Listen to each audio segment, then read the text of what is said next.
신용은 혈관과 같습니다. 혈관은 인체의 가장 기본적인 조직이고 혈관이 막히면 정상적인 생활이 불가능합니다. 마찬가지로 신용은 이 시대를 살아가는데 가장 기본 중에 기본인 덕목입니다. 신용이 막히면 우리는 어떤 것도 제대로 할 수가 없습니다. 개인부터 국가까지, 작은 약속부터 큰 거래까지 신용이 굉장히 중요합니다. 신용이 인격이고 국격입니다. 예전에 미국의 대통령에게 이런 일이 있었습니다.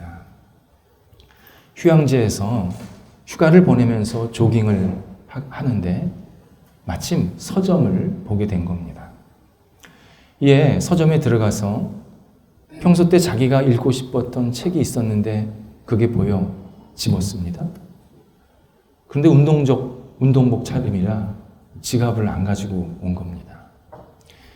점원에게 잠시 후에 사람을 보내서 이 책값을 지불할 테니 지금은 내가 이 책을 읽게 해달라고 요청을 합니다. 점원은 단호하게 거부했습니다. 이 대통령은 나를 봐라. 누군지 모르냐? 점원이 가만히 보더니 미국 대통령이시네요. 맞다. 그러니 시간이 오래 걸리지 않으니까 지금은 내가 꼭 읽고 싶은 부분이 있으니까 나가서 좀 읽게 해달라. 재차 요청을 했습니다. 이때 점원이 이렇게 이야기를 합니다. 카드를 내실 것인지 현금을 내실 것인지만 말해주세요. 둘 중 아무것도 내지 않으면 이 책을 가지고 나갈 수 없습니다. 가지고 나가는 순간 경찰에 신고할 겁니다. 이 점원은 대통령이라는 직함보다 지금 당장 지불할 수 있는 수단이 신뢰의 척도였습니다. 신뢰는 말로 하는 게 아니라 행동을 하는 겁니다. 신용은 나를 믿어줘 해서 믿는 게 아니라 내 행동이 믿을 만한 행동을 해야 그 사람을 믿게 되는 겁니다. 그래서 성경에서도 신용을 굉장히 중요하게 다룹니다. 신명기 19장에서 하나님께서 어떤 일에 대해서 법적인 조치를 취하려면 2명 이상의 증인이 있어야 한다고 말씀합니다. 1명이라든지 1명도 없는 증인이라면 그게 아무리 그 사람이 잘못한 것이라고 사람들이 얘기할지라도 법적인 효력이 없다. 분명히 말씀하십니다. 그런데 2명 이상의 증인보다 더 강조하시는 문제가 있습니다. 위증입니다. 위증은 하나님 앞에서 악이라고 정의하십니다. 어떤 사람이 잘못한 것은 악이라고 얘기를 안 하셨는데 위증은 나에게 악이니 분명하게 얘기하십니다. 그리고 위증한 자는 강력하게 처벌하라고 강조하고 계십니다. 구약 성경의 내용을 일상생활에 적용한 유대인들의 탈무드에서는 그래서 증인보다는 증인의 자격에 대해서 분명하게 제한을 둡니다.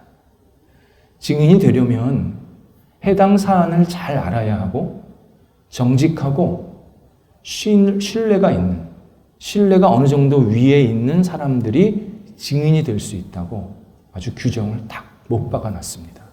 내가 증인이 되고 싶다고 쉽게 증인이 될 수 없다라는 뜻입니다. 그리스도인은 신용의 사람들입니다. 그리스도인들이 신용이 중요한 이유는 우리는 말을 하는 사람보다도 손과 발이 먼저 움직여야 된다는 의미입니다. 우리가 입으로 기도도 하고 예수님도 고백도 하고 하나님도 찬양해서 우리의 신앙생활이 입에 있는 것 같지만 실제로 우리의 신앙생활은 손과 발에 있습니다. 그리고 내가 했던 말을 하는 것보다는 그 한 말을 책임지는 게 그리스도인들의 가장 기본적인 생활 덕목입니다. 그리스도인들이 말은 많이 했는데 그 뒤에 책임질 수 없는 행동들을 한다면 그를 누가 봐도 그리스도인이라고 말하지를 않습니다. 특별히 그리스도인들에게 신용이 중요한 이유가 있습니다. 우리가 신앙생활을 하다 보면 내가 신앙생활을 하면서 알게 된 또는 겪게 된 다양한 정보들을 주변 사람들에게 나눕니다. 어느 집에 갔더니 그 집 주인이 신앙인인데 좋은 물건을 합리적인 가격에 팔아. 이런 정보를 제공합니다. 그리고 어떤 사람이 내 말을 듣고 갔더니 진짜 좋은 물건을 괜찮은 적당한 가격에 파네? 하면서 그 정보를 공유하게 됩니다. 근데 이것은 기본적인 정보고 더 중요한 정보인 예수 그리스도가 어떤 분이다. 예수 그리스도가 이 땅에 왜 오셨다. 이러한 자세한 정보를 객관적으로 사람들에게 이야기할 때가 있습니다. 예수님이 구원자십니다. 예수님이 우리를 사랑하십니다. 이런 정보를 알려줄 때가 있습니다. 그런데 이 정보를 알려주는 이유는 그냥 예수님이 그런 분이다 라고 알려주는 게 아니라 그분을 믿고 당신이 구원과 소망을 가져야 합니다. 이걸 얘기하기 위함입니다. 상대방의 생명과 미래를 이야기하면서 허투루, 불확실한, 대충 이야기할 수가 없습니다. 내가 말한 것을 나도 그렇게 똑같이 믿고 그렇게 살아야 되는 겁니다. 그러니까 우리가 신앙인들이 이야기하는 것은 단순히 정보 차원이 아니라 그 너머의 생명, 그것도 그냥 생명이 아니라 영원한 생명과 연결이 되어 있기 때문에 그리스도인들은 반드시 신용이 있는 사람이 되어야 합니다. 세례 요한이 신용이 높은 사람이었습니다. 그래서 수많은 사람들이 세례 요한을 쫓아다닌 겁니다. 요한복음 1장 7절에서 세례 요한이 수시로 예수님 이야기를 한 목적이 두 가지로 나옵니다. 하나는 중간 목적으로 빛에 대해서 증언하기 위함이라고 말합니다. 빛에 대해서, 곧 예수님이 어떤 분이다 사람들에게 알려주기 위해서 계속 예수님을 얘기했다는 겁니다. 두 번째 최종 목적으로 사람들이 그 예수님을 믿게 하기 위해서 말했다고 하는 겁니다. 세례 요한은 단순히 예수님에 대해서 정보를 알려주는 게 아니라 그 예수를 믿어 모든 사람이 구원을 얻어야 된다는 것을 계속 강조하기 위해서 예수님을 전하게 된 겁니다. 그래서 세례 요한이 진지하게, 진심으로 사람들에게 예수님을 전한 겁니다. 그리고 사람들은 그 세례 요한의 신뢰성 있는 진심 어린 예수님 이야기를 듣고 하나하나 예수님께로 돌아오는 모습을 보게 됩니다.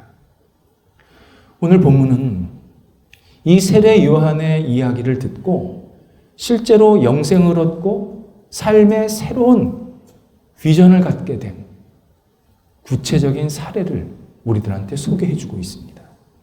본문은 예수님의 공생의 셋째 날에 해당하는 내용이고 그 주인공은 안드레와 이름 모를 한 사람입니다. 이름 모를 한 사람. 우리가 글을 쓰다 보면 내 그 어투가 있지 않습니까? 나는 어떤 글을 쓰면은 유난히 그런 말을 잘 쓰고 또 그런 형태로 잘 쓰고 이런 게 있지 않습니까? 성경도 똑같습니다. 똑같이 마태복음, 마가복음, 누가복음 이렇게 쓸 때 마태의 어투가 있어요. 누가의 어투가 있어요. 요한복음에는 사도 요한의 어투가 있습니다. 그게 뭐냐면 자신의 이름을 밝혀야 될 때가 있어요. 쓰다 보니까 그때 사도 요한이 자기 이름을 드러내놓고 쓰지를 않고 예수님이 사랑하시는 자, 예수님을 따르는 제자 이렇게 자기 이름을 감추었습니다. 오늘 본문에 나오는 것도 이름 모를 사람. 이게 자기 이름을 감추는 형태입니다. 그래서 이름 모를 사람이 누구냐면 요한복음을 저술한 사도 요한일 가능성이 큽니다.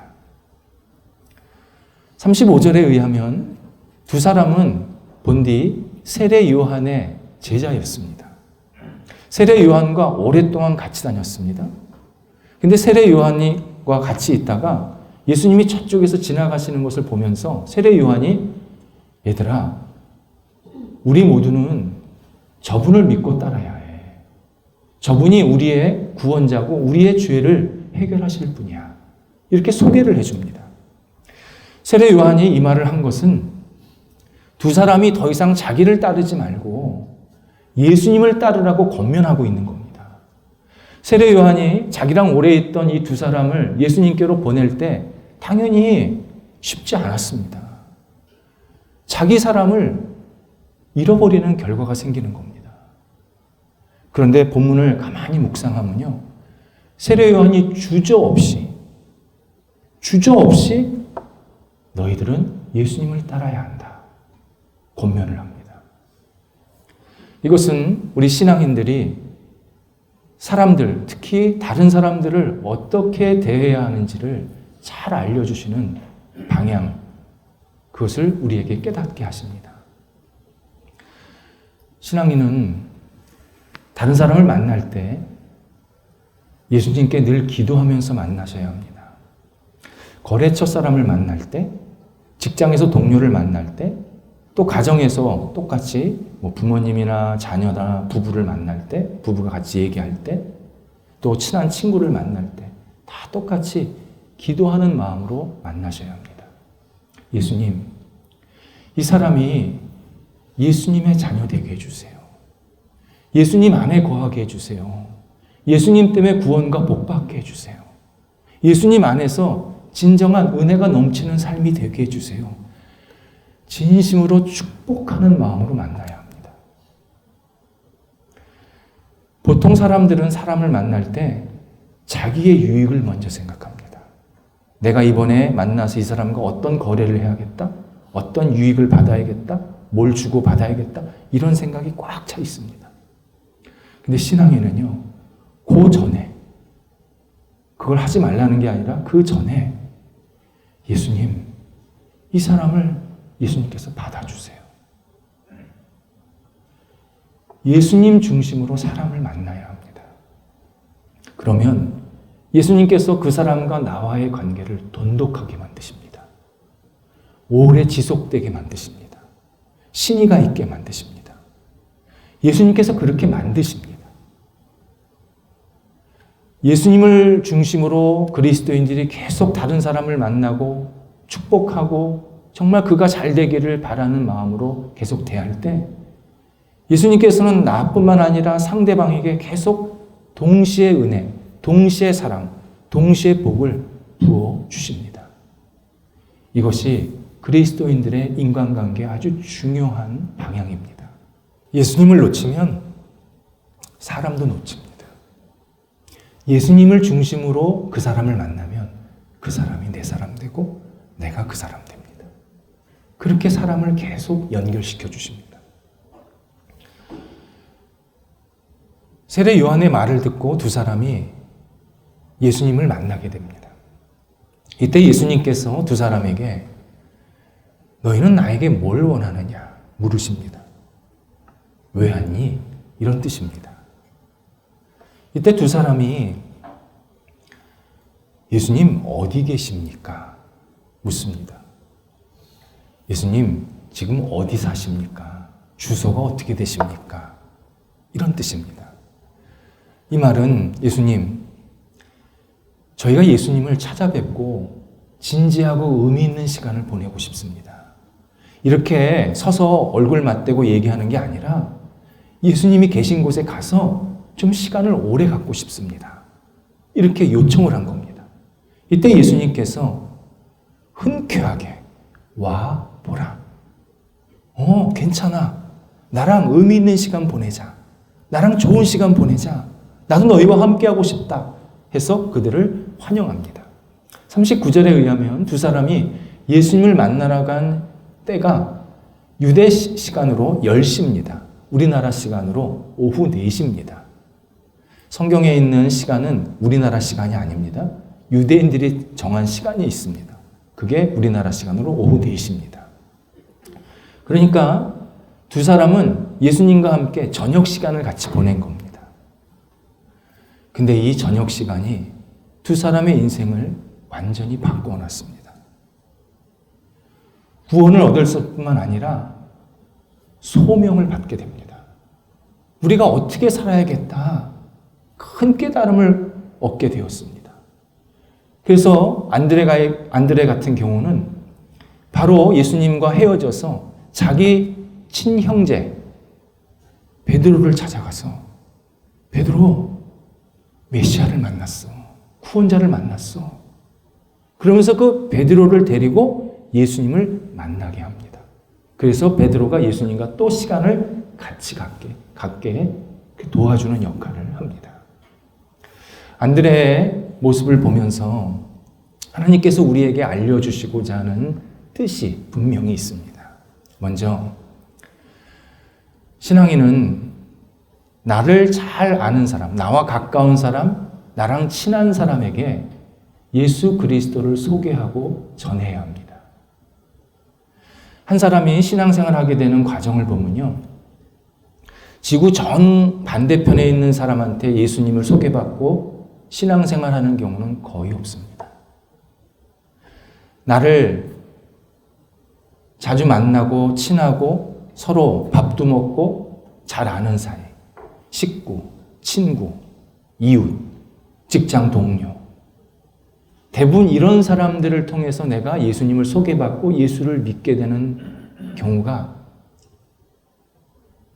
100에 99 아니면 100에 100일 수도 있습니다. 바로 내 주변 사람을 통해서 내가 예수를 믿게 되는 경우가 대부분입니다. 구약 성경에 아브라함의 하나님, 이삭의 하나님, 야곱의 하나님이라는 표현이 나옵니다. 이 세 관계는 부자 관계들입니다. 아브라함이 제일 먼저 하나님을 믿고 따랐습니다. 그리고 자기가 믿었던 하나님을 자기 아들 이삭에게 그대로 전해준 겁니다. 이삭도 하나님을 믿게 되었습니다. 다시 이삭이 자기 아들 야곱에게 똑같이 하나님을 전해준 겁니다. 그래서 결국 야곱도 하나님을 믿게 된 겁니다. 그래서 아브라함, 이삭, 야곱의 하나님이라는 이 표현은 결국 우리의 신앙이 계속 주변 사람들 또는 가족들에게 전달돼서 신앙이 확산된다라는 표현을 이렇게 우리에게 알려주고 계십니다. 우리가 내 가족이나 또는 친한 친구 또는 잘 아는 사람들에게 예수님을 전할 때 꼭 하나 필요한 게 있습니다. 생활의 변화입니다. 생활의 변화는 사람마다 조금씩 다릅니다. 그런데 생활의 변화는 반드시 있어야 합니다. 정답은 없지만 있어야 합니다. 어떤 분은요, 예수님 믿고 나서 아침에 일찍 일어나서 좀 부지런해졌다고 합니다. 어떤 사람은 그동안 살았던 그냥 진짜 밤에 주님을 섬겼던 그 생활이 그래도 이제는 한 달에 한 번, 뭐 2달에 한 번씩 이렇게 줄어들었다고 그런 고백도 하는 이야기를 들었습니다. 어떤 형태로든 조금씩 변화는 있어야 합니다. 길거리에서 복음을 전할 것 굉장히 소중합니다. 그런데 효과는 거의 없습니다. 왜냐하면 예수를 전하는 나를 사람들이 모르기 때문입니다. 사람들은요, 모르는 사람이 얘기하면 잘 안 듣습니다. 생각해 보세요. 지나가는 사람이 나한테 얘기하면 내가 그걸 듣나? 그런데 내가 잘 아는 사람, 내 식구, 나랑 친했던 사람이 삶의 변화가 좀 보이면, 그것도 긍정적인 변화가 보이면 깜짝 놀랍니다. 당신은 어떻게 이렇게 변했어요? 뭐 때문에 그렇게 변한 겁니까? 그러면서 그의 변화를 궁금해하면서 그게 좋은 변화다. 나한테 굉장히 도움되는 변화라고 생각이 되면 나도 그렇게 변하고 싶은 기대감을 갖게 됩니다. 그래서 내 삶의 변화가 굉장히 중요한 겁니다. 내 삶이 변화가 되고 있는 것은 일회적이 아니라 지속적이어야 합니다. 그냥 한 번 변하고 끝나는 게 아니라 평생, 누구나 다 마찬가지입니다. 평생 조금씩 변화된 모습이 있어야 합니다. 생각이 변하든지, 가치가 변하든지, 행동이 변하든지, 말이 변하든지, 조금씩 변화된 모습들이 있어야 합니다. 내 생활에 변화가 있는지 확인하는 방법이 있습니다. 부엌을 청소하면 그릇의 위치들이 바뀝니다. 바깥에 나와 있는 그릇은 찬장 안으로 들어가게 되고, 그리고 여기저기 흩어져 있던 그릇들은 제자리를 찾아서 깨끗하게 정돈이 됩니다. 내가 예수를 믿고 변화가 되고 있다는 것을 확인하려면 예수님이 내 삶에 지금 어디에 계신지를 살펴봐야 합니다.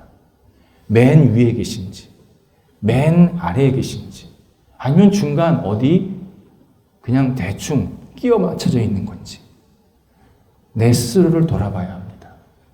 내가 예수를 믿으면서 언제나 내 감정, 내 가치, 내 기준에 따라서 언행을 하는 것은 예수님이 저 밑에 계신 겁니다. 내가 위급할 때, 내가 어려울 때 예수님을 찾는다면 그분은 지금 예수님이 어중간하게 있는 겁니다. 여기 가서는 예수 믿는 사람처럼, 저기 가서는 예수 안 믿는 사람처럼 왔다 갔다 하는 겁니다. 예수님이 내 삶의 가장 우선순위, 가장 꼭대기에 있는 것, 그게 우리의 신앙생활의 본질이고 방향입니다. 그러면 어떻게 맨 위에 올라갈 수 있을까? 예수님이 어떻게 내 가장 우선순위가 될 수 있을까를 생각해야 합니다. 어떤 분은 밤새 기도합니다. 어떤 분은 교회에서 삽니다. 어떤 분은 금식 기도를 수시로 합니다. 이래서 예수님이 내 우선순위가 될 수 있다면 아마 모든 사람이 다 그렇게 할 겁니다. 이것은 일시적인 변화밖에 생기질 않습니다. 바카스 먹는 것, 젊은 사람들은 핫식스 먹는 거랑 똑같습니다. 그때뿐입니다. 반짝하는 겁니다. 그게 지속적인 변화를 일으키지를 못합니다. 기본적으로 우리의 삶의 변화는 하나님이 일으키십니다. 이때 내가 가만히 있는다고 변화되는 거 아닙니다. 하나님이 나는 분명히 변화시키기를 원하시는데 거기에 내가 적극적으로 순응하고 동참해야 합니다. 그 순응하고 동참하는 게 내 역할이 있는 겁니다. 그게 자기 훈련입니다. 그래서 기독교 신앙은 아주 기본적인 것이지만 자기 훈련이 있어야 합니다. 예를 들어서 아침에 일찍 일어나는 것도 자기 훈련 아닙니까?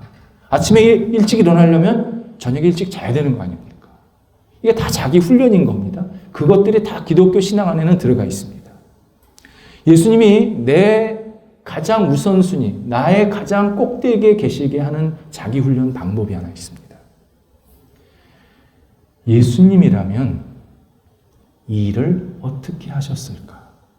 이걸 늘 마음에 두는 겁니다. 이 말을 하고 싶은데 예수님이라면 이 말을 어떻게 하실까? 내가 이 행동을 하고 싶은데 예수님이라면 이 행동을 어떻게 하실까? 내가 사업 파트너, 나는 친구, 이 사람을 만나고 싶은데 예수님이라면 어떻게 만나실까? 예수님이라면 이 사람을 어떻게 대하실까? 예수님을 중심으로 내가 언행을 하는 연습을 하는 겁니다. 처음에는 100번 중에 한 번도 잘 안 됩니다. 자꾸 잊어먹습니다. 내 감정이 확 올라나서 내가 하고 싶은 말 다 써나는 겁니다. 그렇습니다. 실제로. 그런데 아침에 일어나서 예수님, 오늘 제가 하는 언행 예수님 중심으로 할 수 있게 도와주세요. 예수님처럼 말하고 예수님처럼 생각하고 예수님 마음으로 사람들을 대하고 행동할 수 있도록 해주세요. 아침에 그러고 기도를 시작하면서 시작하는 겁니다. 생활을. 그리고 저녁이 되어서 하루를 정리할 때 오늘 내가 예수님 마음으로 어떻게 살았지? 돌아보는 겁니다. 그러면 부끄러운 게 많죠. 잊어먹었을 때가 많죠. 그러면 그때 예수님, 제가 오늘 이런 걸 놓쳤습니다. 내일은 예수님 마음으로 다시 새롭게 시작하게 해주세요. 그리고 그냥 편하게 주무시는 겁니다. 그렇게 하루 이틀 계속 지속적으로 예수님 마음을 품게 되면 어느 순간부터 100번 중에서 10번, 20번 예수님 중심으로 살고 있는 나 자신을 발견하게 됩니다. 그렇게 평생 우리가 성숙해 갈 수 있습니다. 두 번째는 신앙인은 자기 역할을 잘 해야 하지만 다른 사람의 역할도 잘 할 수 있도록 도와주고 세워줘야 합니다. 신앙생활의 기본은 나 혼자 할 수 없다는 데 있습니다. 신앙생활은 내가 누군가를 도와주고 도움받고 누군가를 위해서 기도하고 기도받는 생활이 본질입니다. 나는 늘 남을 위해서 기도만 하겠다. 나는 늘 남에게 기도만 받겠다. 이건 신앙생활 잘못하고 있는 겁니다. 신앙생활이라는 개념은 하나님 앞에서 내가 누군가를 도와주고 나도 도움을 받으면서 서로 잘 세워지는 그러한 생활이 진정 어린 신앙생활의 모습입니다. 그래서 그리스도인들은 다른 사람을 돕고 세우는 일에 익숙하고 잘해야 합니다. 젊은 인기 있는 트로트 가수 중에 장민호가 있습니다. 아십니까? 장민호가 있습니다. 그 친구의 장점은요, 동료 가수들, 후배 가수들을 잘 챙기고 도와줍니다. 40이 넘었더라고요. 그러니까 한 20년 넘게 무명 생활을 했어요. 그러니까 본인도 막 드러나고 싶었겠죠. 근데 그런 마음보다는 늘 자기보다 아직 못 드러난, 못된 친구들, 후배들, 아직도 그 바닥에서 막 헤매고 있는 그 가수들, 걔네들을 찾아가지고 도와주고 걔네들한테 기회를 주는 그러한 역할을 하는 것을 계속 보여줍니다. 특별히 나이 어린 정동호라는 아이가 있습니다. 정동원. 네, 정동호. 정동호는 나이 많으시죠? 정동원. 네. 이 친구가 맨 처음에 나왔을 때 깜짝 놀랐어요. 야, 어떻게 이렇게 끼가 있고 재능이 많냐. 쟤 어디 있다 나왔냐. 그런데 어른의 입장에서는 야, 쟤 저 나이 때 벌써 저렇게 인기 있고 연예계 생활하면 저 어떻게 되냐 쟤. 그 맥컬리 컬킨이라고 유명한 헐리우드 배우가 있잖아요. 나홀로 집에라는 영화. 걔가 정동원 나이보다 어릴 때 떴거든요. 지금 완전히 망가졌거든요. 그런 거 생각하니까 참 마음이 짠했어요. 제가 어떡하지? 그런데 장민호가 영적인 후견인이 되어줬어요. 그래서 정동호의 아버지처럼 너 공부도 해야 된다. 그리고 나쁜 사람 꼬이지 않게 바람막이 역할을 해준다고 소식이 계속 들려오고 있습니다. 장민호 100% 신앙인입니다. 딱 보면 M입니다. 100% 신앙인입니다. 그의 행동이 그리스도인이 하는 행동을 대변해주고 있습니다. 안드레는 다른 사람을 잘 도와주고 섬기고 세워주었습니다. 오늘 본문에 의하면 안드레가 실제적으로 처음 예수님의 제자입니다. 근데 성경 전체를 보면 안드레가 스스로를 드러내고 높이는 장면이 하나도 없습니다. 오늘 본문 빼고 두 군데 더 안드레가 언급이 되는데요. 하나는 보리떡 5개와 물고기 2마리를 가진 어린아이를 예수님께로 데리고 옵니다.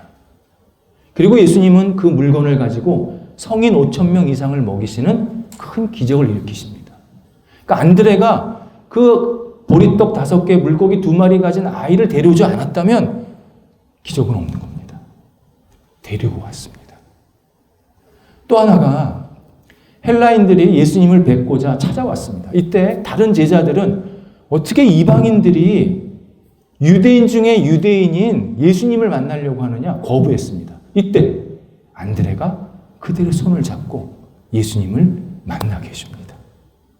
성경에 보면 안드레는 계속 다른 사람을 도와주고 세워주고 뭔가 그도 의미 있게 살 수 있도록 옆에서 역할을 잘 해주는 모습을 보여주고 있습니다.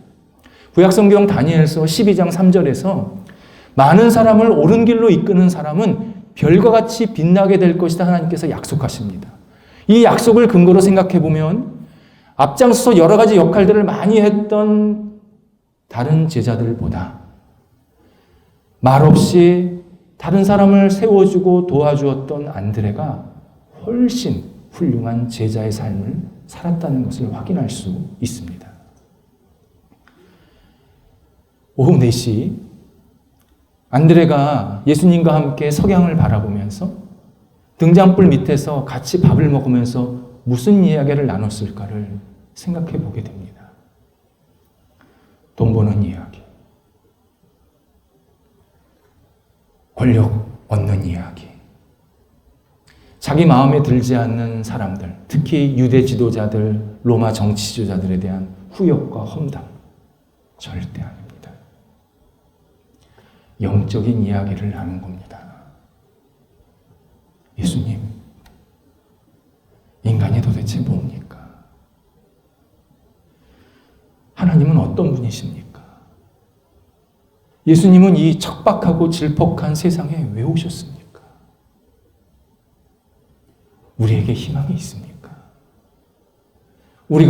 그리고 제가 구원을 받으려면 어떻게 해야 됩니까? 내가 구원을 받았다면 또 다른 사람들에게 어떻게 구원을 전달할 수 있습니까? 인생의 커다란 숙제 같은 질문들을 예수님과 함께 대화를 나누면서 큰 깨달음과 구원과 도전을 받게 된 겁니다. 그리스도인은 유통업자들입니다. 이미 구원을 위해서 완성하신 복음을 사람들에게 전달하는 유통업자입니다. 그리고 그 사람이 예수님 안에서 정말 의미 있고 그리고 구원과 소망 있는 삶을 살 수 있도록 계속 도와주는 도매 유통업자입니다. 우리가 다른 사람에게 예수 그리스도를 전해서 그 사람이 예수님 안에 거하고 예수님 안에서 소망을 갖고 예수님의 구원을 갖고 산다면 내가 그 사람을 너무너무 사랑하고 있다는 증거입니다. 그리고 그 사람이 이 땅에서 가장 가치 있는 인생을 살게 만드는 역할을 내가 지금 하고 있는 겁니다. 나아가서 내 인생을 가장 의미 있게 가치 있게 살아가고 있는 현재 진행형의 삶을 살고 있는 모습입니다. 자녀에게 재산을 나눠주는 것은 길어야 50년, 100년입니다. 주변 사람에게 부자 되게 해주는 것은 길어야 10년, 20년입니다. 하지만 주변 사람에게, 내 자녀에게 예수 그리스도를 믿는 신앙을 전달하고 같이 신앙생활을 하면 나와 내 주변, 내 가족이 영원히 복받는 삶이 됩니다. 기도하겠습니다. 하나님, 저희를 통해서 예수 그리스도의 복음이 사방팔방 전달되게 하여 주옵소서. 저희가 먼저 예수 그리스도 안에 굳건히 세워지게 하시고 예수 그리스도를 믿고 의지하며 예수 그리스도와 함께 동행하는 복된 삶이 되도록 인도하여 주옵소서. 저희들이 생활하는 가정, 일터, 사업처, 만나는 사람, 지인들, 이웃들 오직 예수 그리스도의 향기로 저희가 다가가게 하여 주셔서 저희를 만날 때 예수님도 함께 느끼게 하시고 예수님과 함께 거룩한 교제가 나타나는 저희들의 삶이 될 수 있도록 인도하여 주옵소서. 하나님, 기쁨과 감사에 유통하는 사람들이 저희가 될 수 있도록 인도하여 주옵소서. 예수님의 이름으로 기도드립니다. 아멘.